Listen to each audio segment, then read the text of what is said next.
Yu-Gi-Oh! Is a tough game to get back into if you've been out of it for a while. There's so many new mechanics, rules and products, it can be quite overwhelming, so what can you do? The best way is to start again, to learn again, and have fun while you're doing it. In this series we'll be looking to create a competitive deck with sealed only products, on a budget of just £30 per week. That means no trading and no buying singles. This is Yu-Gi-Oh! Rebooted.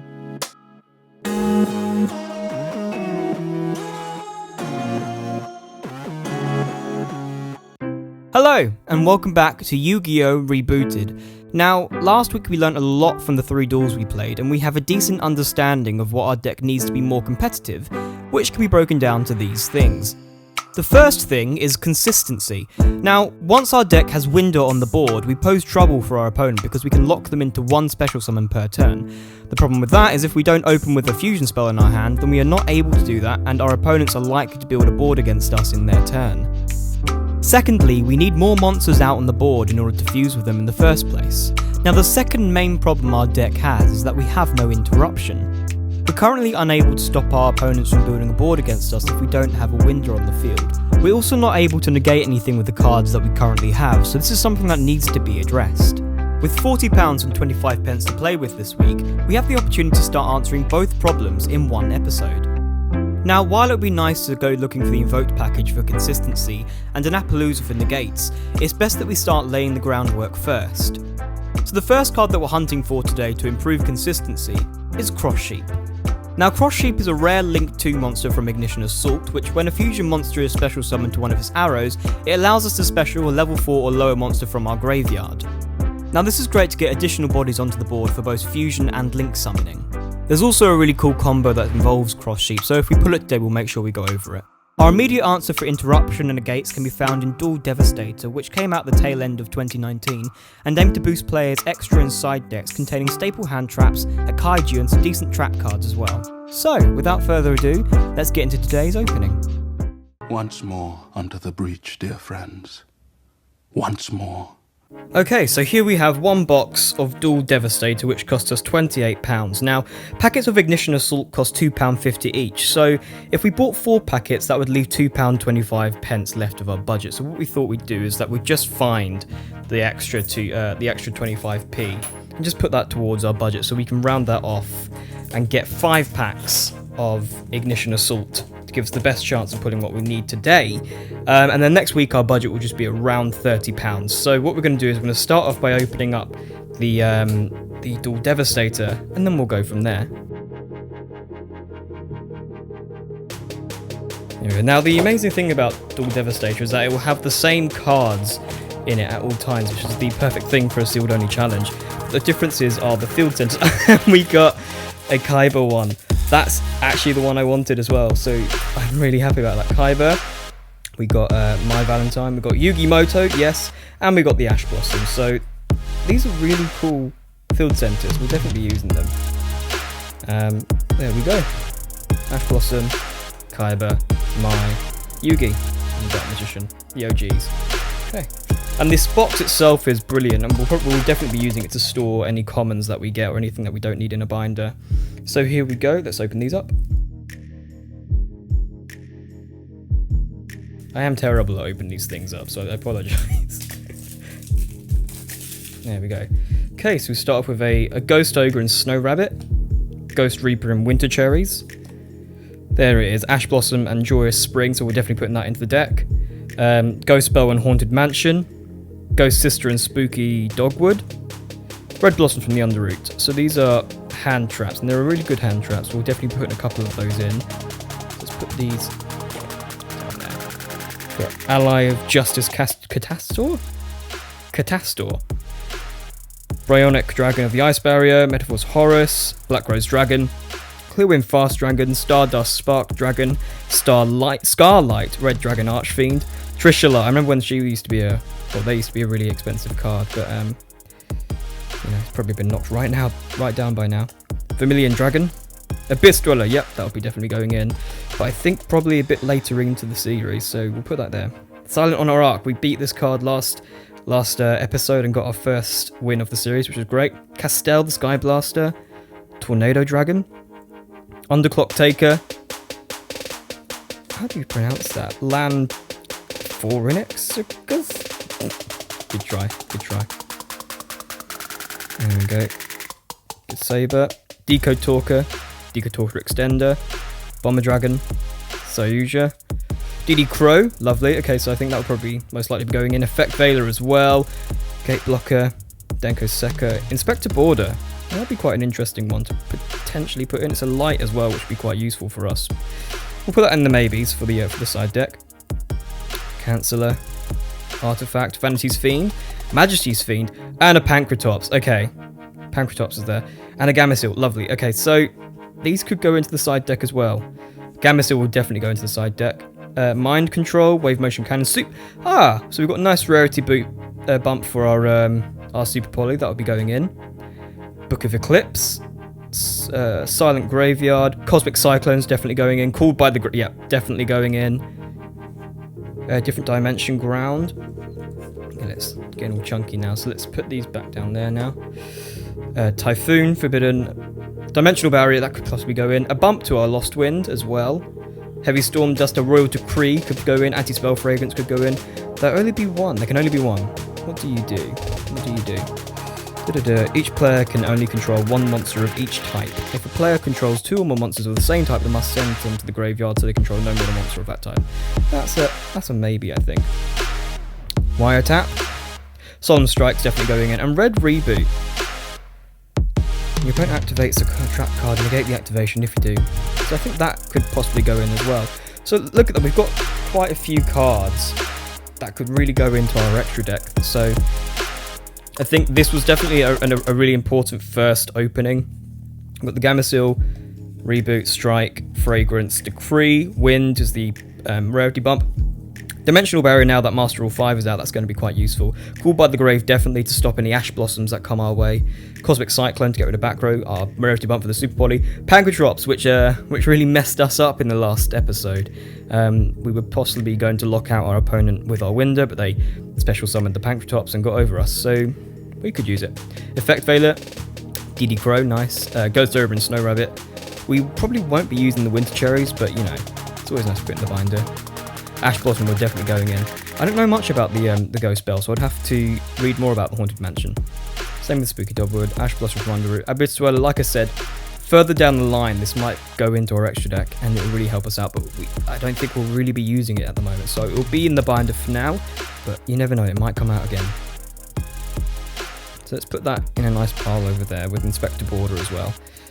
And then let's start opening up our packs of Ignition Assault. So we've got 5 packs in. What we're looking for here is Cross Sheep to speed up the consistency of our deck. It's really important that we pull Cross Sheep. It allows for a couple of combos to happen. It will help us get some more bodies onto the board. So hopefully we're able to pull them in this. So here we go.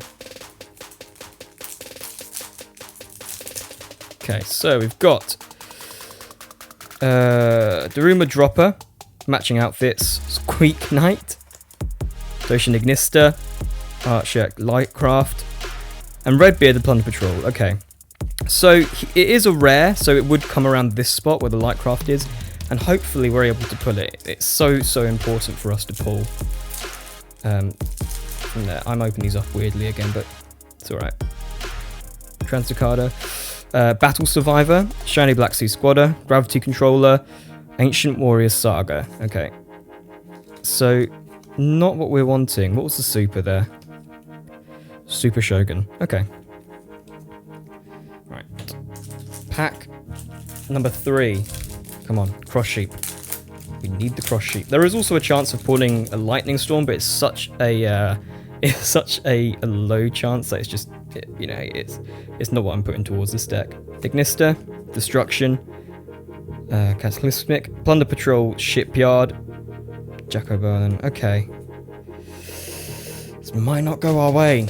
Might not go our way. Let's see. Got 2 more packs of Ignition Assault. Time Thief. AI Love Fusion. Okay, and Witchcrafter Jenny. Okay. I'm feeling like it's not gonna happen in this episode, so we're probably gonna have to go into Ignition Assault again next week. Which is fine. You know, it gives us a chance to pull Lightning Storm, but here we go. So, Megalith Haggith, Megalith Emergence, Time Thief Retrograde, and an Ibicella Lutea, okay, and Ugaria. Okay, so we didn't manage to pull it today, which is a shame, but the good news is that because of the guaranteed stuff from Dual Devastator, we pulled some really good side deck options here that should really help us out in moving forward with our deck and getting over some boards. So let's put these into our deck, and I'll put up a profile on Dueling Book, which is what we'll be using, and we were using last episode, and we'll go from there. Our first match is against Needle Dark Lords, and I choose to go first. I start off by normal summoning a Mathematician using its effect to send a Squamata, which sends a Wendy to then special summon a Beast face down. I set Super Poly and pass turn. In their turn, they activate Allure of Darkness, drawing 2 and banishing a Dark Lord Superbia. They then use Banishment of the Dark Lords to add Itchel to their hand, then using its effect to discard itself and another Dark Lord to draw 2 cards. They normal summon a Jet Synchron and link it away into a Link Karibo. Upon its summon, I activate Super Poly, discarding the Trick Clown for cost, using the Karibo and my Beast to fuse into a Winder, locking them into 1 special summon this turn. They call by the grave my Beast to stop me from getting the draw, and then scoop, giving me the first game. Game 2, and they choose to go first, so I side in some hand traps, but I don't draw any of them. And in their first turn, they use Itchel's effect, discarding itself and another Dark Lord to draw 2 cards. They then activate Dark Lord Contact to special summon Superbia from the graveyard in defense position, which allows them to special summon the Itchel from the grave as well. From here, they climb to Crystron Halki Fibrax and use this effect to special eject from their deck. They then link away the Halki Fibrax into a Link Cross, which allows them to special summon 2 tokens. They continue to climb again in Sayuja, and as they use 4 materials, they draw 4 cards and place 3 of them to the bottom of their deck. They continue going again into a Barricade board blocker and special Magician's Soul by sending a Dark Magician Girl from their deck to the graveyard. They then use Soul's effect, discarding 2 Magic/Trap cards to draw 2 cards, and then they scoop. My opponent explained to me that they drew too many Garnets, which are cards that you don't want to draw into, so it just messed up with their deck and what they could do with it, so without even playing, we won our first match. Our next match is against Blue Eyes Chaos Max, and they choose to go first. They start by using Pot of Duality to add Blue Eyes to their hand. Then, they use Melody of Awakening Dragon to add another Blue Eyes and an alternative Blue Eyes to their hand. Now, they shouldn't have been able to special summon this turn due to duality, but I completely forgot about this and I didn't call it out, so they special summon the alternative by revealing the Blue Eyes in their hand. They then normal summon a Manju using its effect to add Chaos Max to their hand, and then use Polarization to fuse Alternative and the Blue Eyes in their hand to go into a Twin Burst Dragon, and then they pass turn. In my first turn, I draw into a Shadow Fusion and normal summon a Mathematician to do our normal play of sending Squamata to send Wendy to special summon a Beast face down. I then activate Shadow Fusion, sending Trick Clown and Falco from my deck as they have an extra deck monster on the field, going into a Construct. Clown specials itself at the cost of 1000 life points, while Falco specials itself face down. Using Allure of Darkness to draw 2 cards and banishing the Hedgehog in my hand, I then use Super Poly, pitching the Beast using their Dragon and my other Beast on the field to go into another Construct. Construct sends an Incarnation to grave and Beast draws me into a BLS. I enter my battle phase and attack the Manju with my Mathematician, and then the Construct attacks for 5600 damage total. I set another Super Poly and pass turn. In their second turn, they just set a back row and pass the turn straight away. In my second turn, I draw into Shadow Fusion, and instead of going off, I just enter my battle phase and attack for game. Game 2, we signed in a few hand traps and a Kaiju in case they get the Chaos Max out, and they choose to go first again. They start with Cup of Ace, tossing a coin. If it lands on heads, they draw 2, and if it lands on tails, we draw 2. With it landing on tails, I draw into a Beast and an Incarnation. They set a card and pass turn, so it's not the best start for them. I draw a Pot of Avarice and start with a Foolish Burial, going to our usual play to special summon Beast face down. I then normal summon the Mathematician, sending a Hedgehog to add a Dragon to hand. I activate Shadow Fusion using Beast and Dragon to go into Winder, with the Beast drawing me another Incarnation. Now that I have 5 monsters in my graveyard, I use the Pot of Avarice to shove them back into my deck and then draw 2. I set the 2 Incarnations and a Super Poly and go into the battle phase, attacking their face down Stone of Ancients with my Mathematician and then attacking directly with Winder for 2200 life points. I then pass turn, and in my end phase they special summon a Blue Eyes off the Stone's effect. They set a monster and enter their battle phase, declaring an attack with their blue eyes, to which I activate Super Poly using their blue eyes and my Winder to go into Construct, with Construct sending Beast and Winder adding back Shadow Fusion. Beast then draws an El Shadow Fusion, and in their end phase I activate Incarnation to bring back the Winder in defense mode. In my second turn, I set the El Shadow Fusion, switch Winder into attack, and use Shadow Fusion pitching Beast and Math to go into Shekanaga, with the Beast drawing me an Allure of Darkness. I enter my battle phase and attack their face down with my Mathematician, and then attack the game, which means that we actually have a record of 2 wins and 0 losses going to the final match. Our third and final match is up against Time Thieves.